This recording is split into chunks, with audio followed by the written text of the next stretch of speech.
2 Chronicles 33.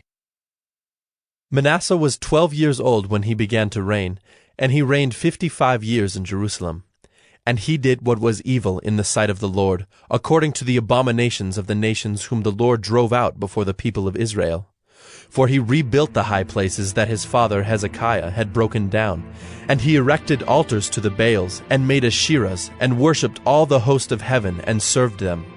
And he built altars in the house of the Lord, of which the Lord had said, In Jerusalem shall my name be forever. And he built altars for all the host of heaven in the two courts of the house of the Lord.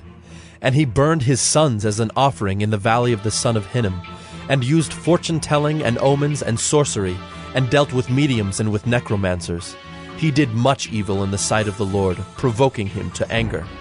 And the carved image of the idol that he had made, he set in the house of God, of which God said to David and to Solomon his son, In this house, and in Jerusalem, which I have chosen out of all the tribes of Israel, I will put my name forever, and I will no more remove the foot of Israel from the land that I appointed for your fathers, if only they will be careful to do all that I have commanded them, all the law, the statutes, and the rules given through Moses.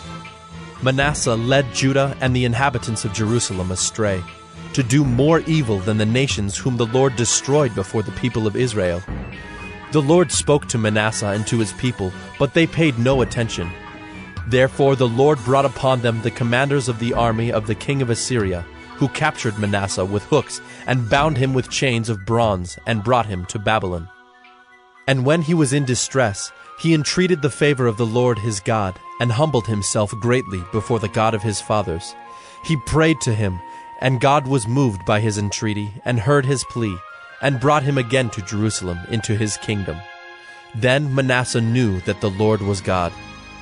Afterward he built an outer wall for the city of David, west of Gihon, in the valley, and for the entrance into the fish gate, and carried it around Ophel, and raised it to a very great height. He also put commanders of the army in all the fortified cities in Judah. And he took away the foreign gods and the idol from the house of the Lord, and all the altars that he had built on the mountain of the house of the Lord and in Jerusalem, and he threw them outside of the city.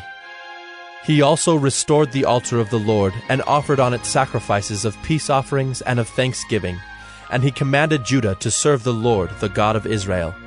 Nevertheless, the people still sacrificed at the high places, but only to the Lord their God.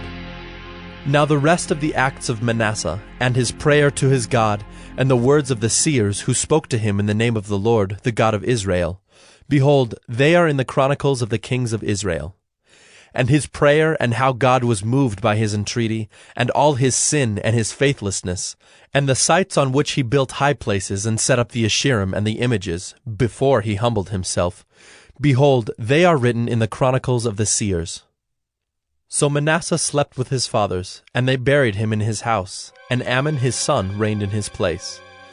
Amon was 22 years old when he began to reign, and he reigned 2 years in Jerusalem.